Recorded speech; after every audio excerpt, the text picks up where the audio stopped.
If someone spent a week observing your life, what would they conclude is most important to you?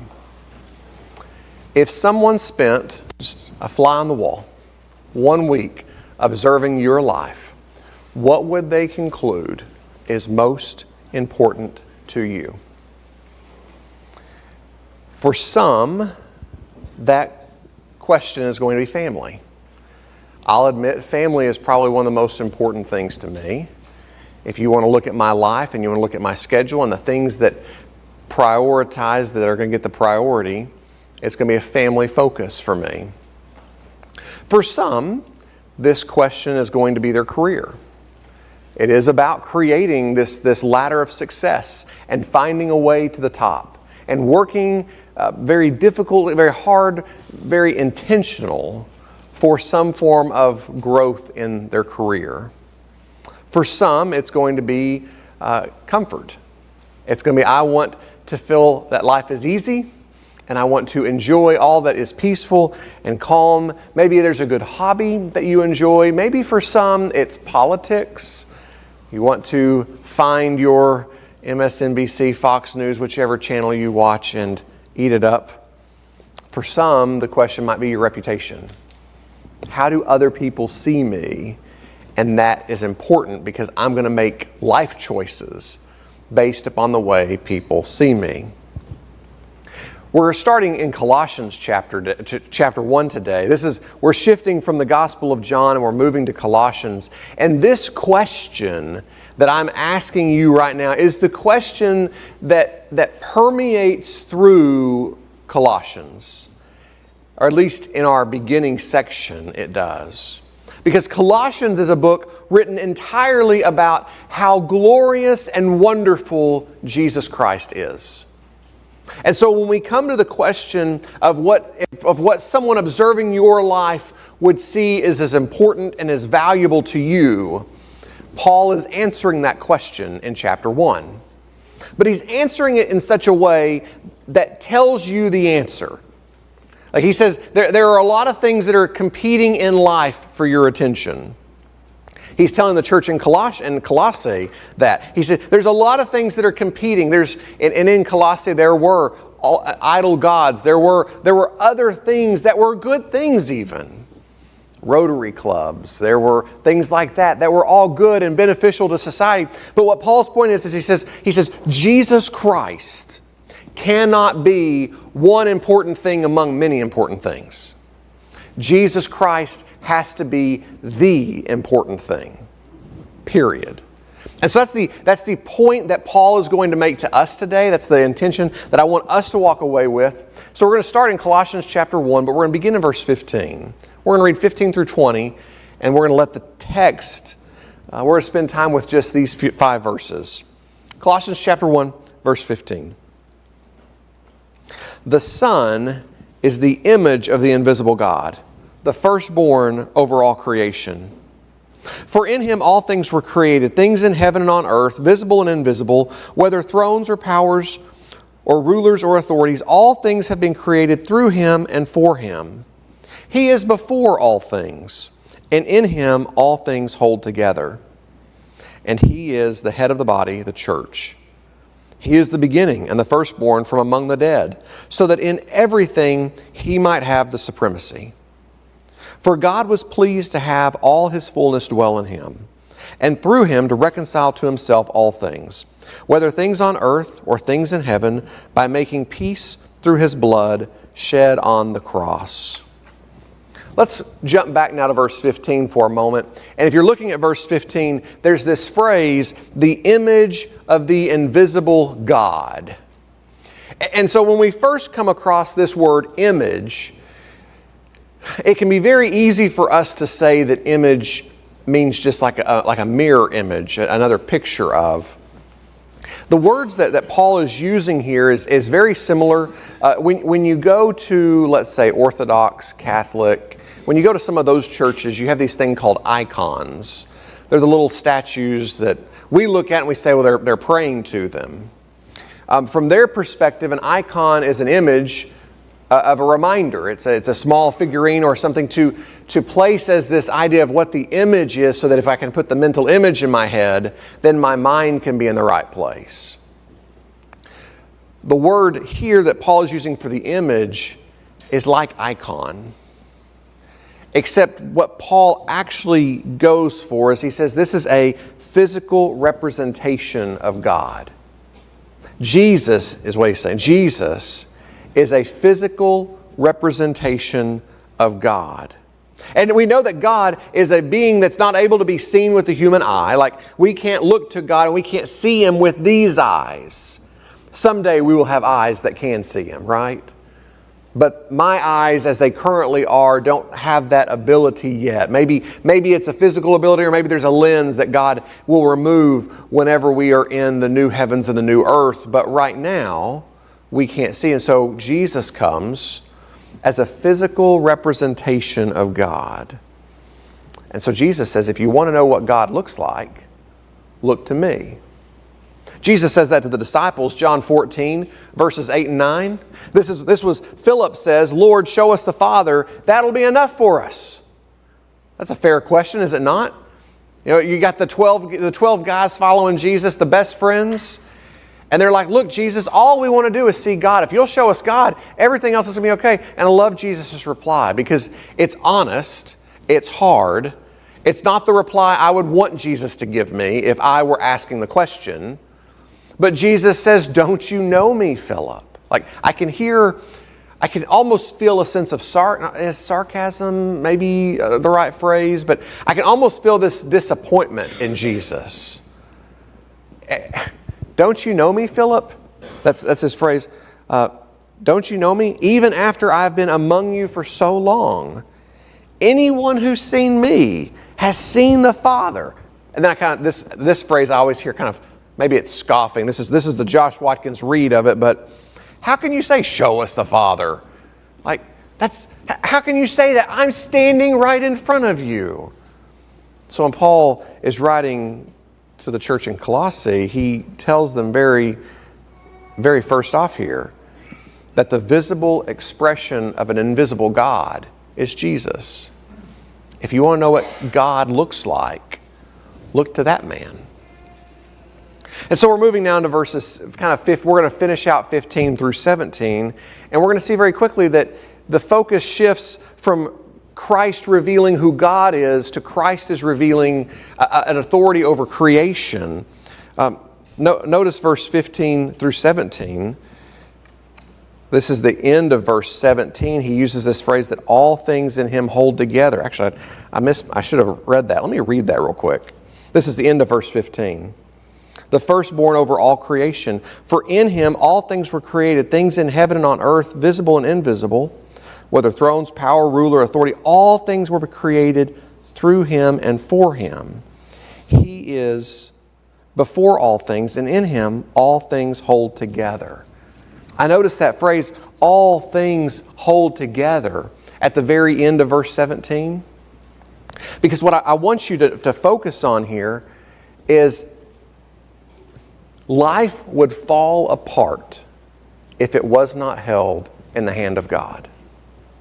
That's sometimes hard for us to understand, and I'll admit it. I'll tell you why it's hard for me to understand it. Because I look at the world and things just seem to work. Every day the world spins, right? Like, I wake up in the morning, the sun's coming up, and I go to bed, the sun's going down. Like, the world's spinning, and we're spinning this way and we're spinning this way. And that's done that for how many years now?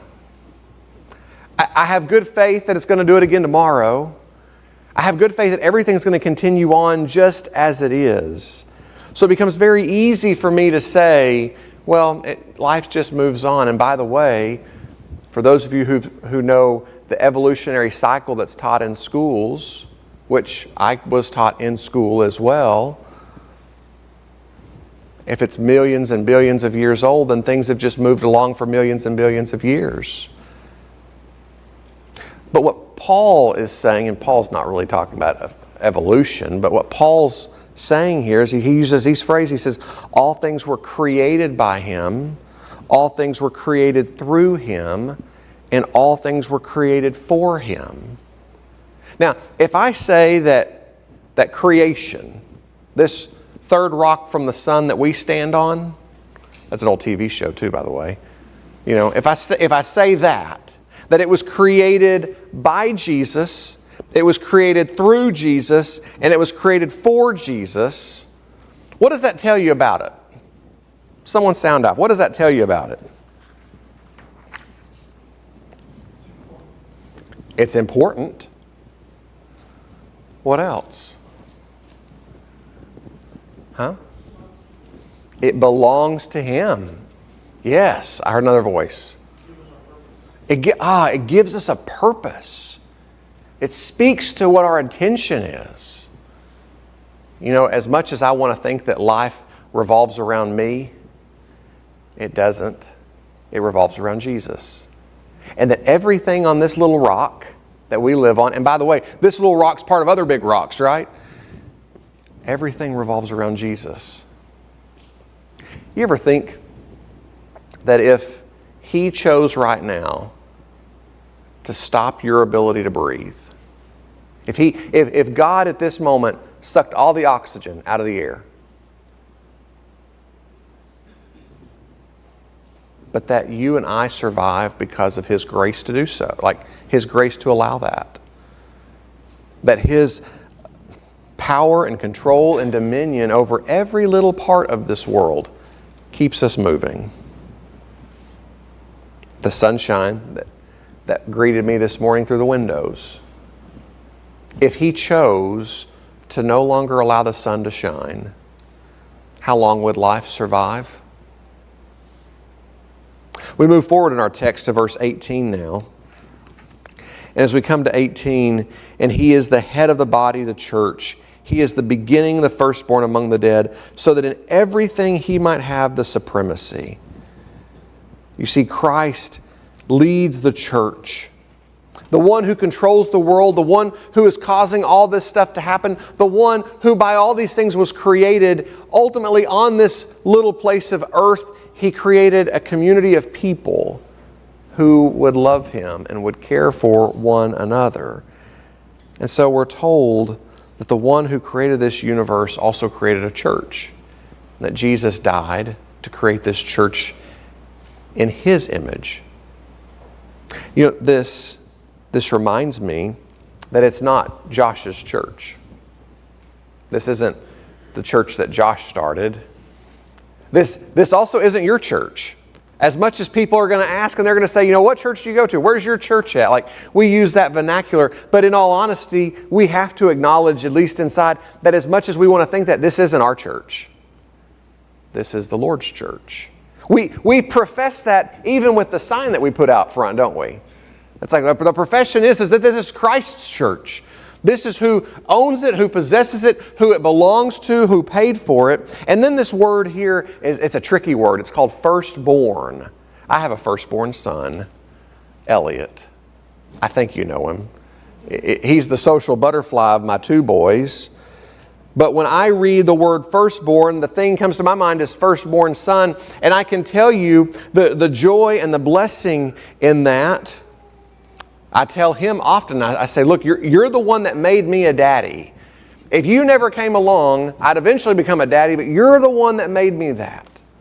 And then I also tell him, I'm like, look, I don't know what I'm doing as a daddy because I'm still practicing with you. I'm figuring it out with Everett, but I'm practicing on you. But that's not the firstborn idea that Paul's using here.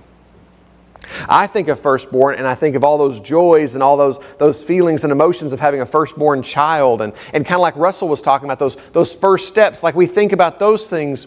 But Paul's use of firstborn is more of a title. It's not like a firstborn child and this mark of joy and stuff. It's a title. And so the title he's actually pulling comes from Psalm 89 and verse 27, where in the Psalms, it's about the Davidic king becoming a firstborn. It says, I will appoint him to be my firstborn, the most exalted of the kings of the earth. And so in the Psalm, he's talking about David and the Davidic kingdom that's going to come around. But let me ask you this. Was David a firstborn child?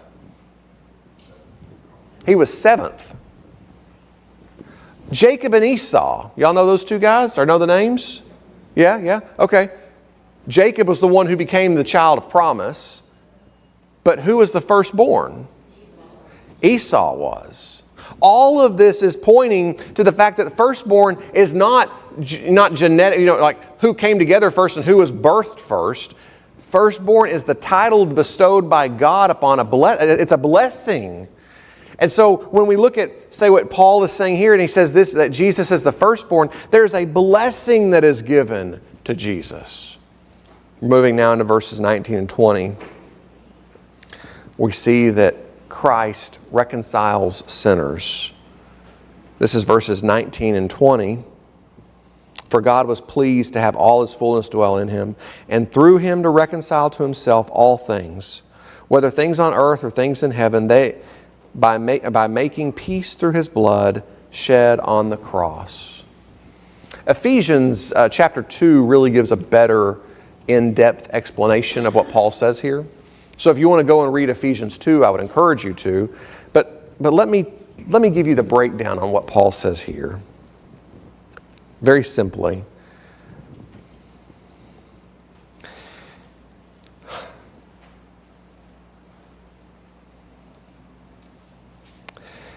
God was overjoyed that He Himself in the form of Jesus could dwell on this rock, that there could be a physical representation of Him. And when we come into verse 20, it says that through Him to reconcile to Himself all things. Friends, you and I are sinners. There's no easier way to say it. Within ourselves is this desire to do things that we should not do, things that would violate the relationship between God and us. But God is saying, I am overjoyed that I have the ability to bring you back to me, to create for us a relationship, a friendship, a union that allows us to be together.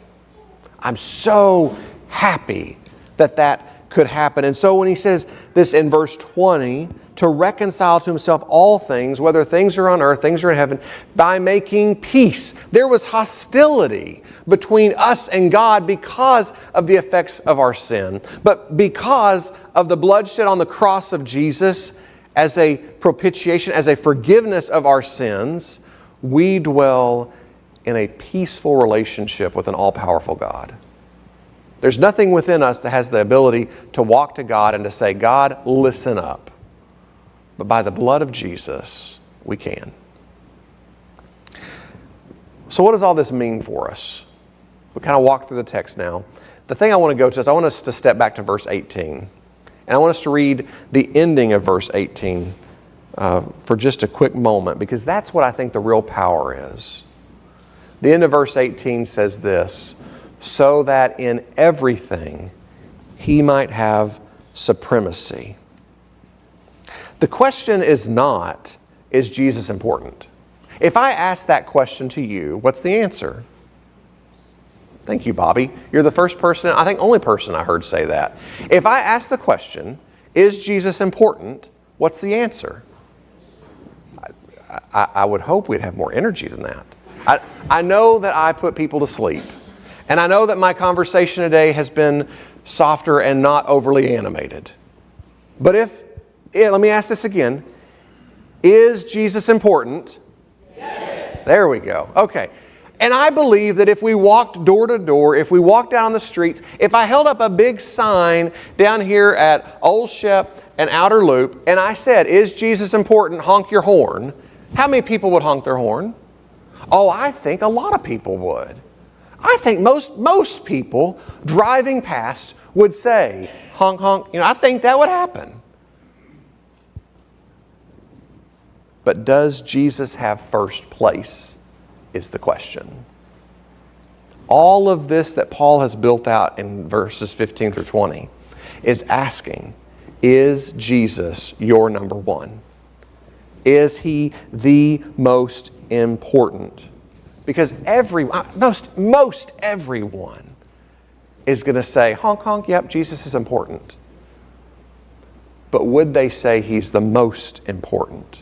I mean, imagine you got on an airplane You step on an airplane, there are 2 seats up front. Who sits on the left side? The pilot. Who sits on the right side? If someone started fighting over who sits in the left seat, what's going to happen? What's going to happen? You're going to have a problem taking off. If 2 people are trying to sit in that left seat, there's going to be a problem. And if we're all passengers on the same plane and we're looking at this fight going on in the cabin, are we going to sit back and be like, well, they both look like good pilots? Well, thank you. I'm jumping ship. I'm getting off. Like I'm not going to sit back and be like, oh, well, they both look really good. I'm sure both of them are smart. No, like we have things that are fighting for our attention in our lives. We have things that are trying to sit in the pilot's seat of our lives constantly. And Jesus is saying, I'm one of the one that sits there. There used to be those bumper stickers. Jesus is my co-pilot. I always had a problem with those bumper stickers. Because I'm like, that means you're still the pilot. There's a problem there.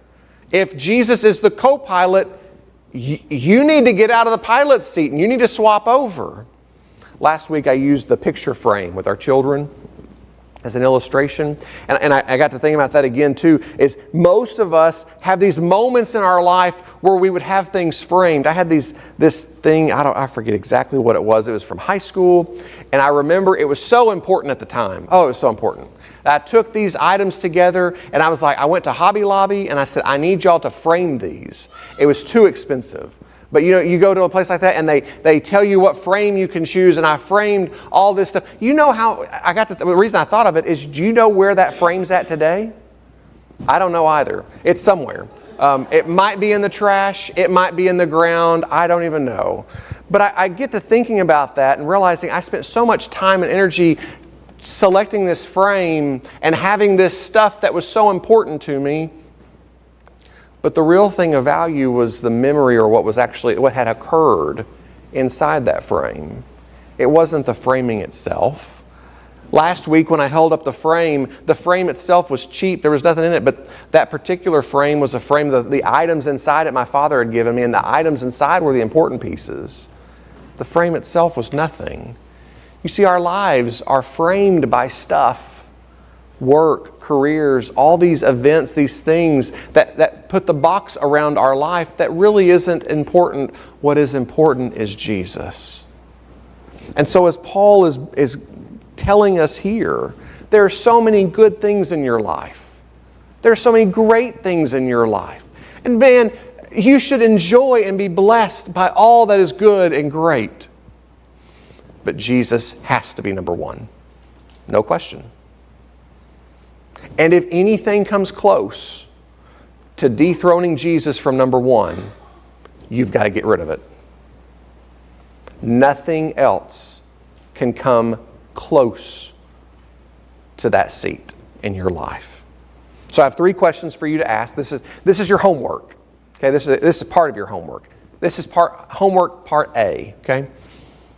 Homework part A is this. I want you to evaluate your own life and determine, where does Jesus sit in your life? What category, what place? Because Sunday morning worship is a great time. Y'all all show up here, but you're going to leave here. And when you leave here, will you still be focused on Jesus? That's kind of the ultimate question I'm getting to. But I have 3 questions for you. First question, what currently gets your first attention? What gets your first attention? When you wake up, what's the first thing that goes through your mind? Besides that, get past that part. What's the first thing on your mind when you wake up? What currently gets your best energy? What gets your best energy? Not your leftovers, your best. And the third question, what currently gets your deepest trust? When life gets hard, where do you run to? Where are you looking for when life gets hard? And you do a self-evaluation. If each of those is pointing you to Jesus, then hot dog, I think you're doing pretty good.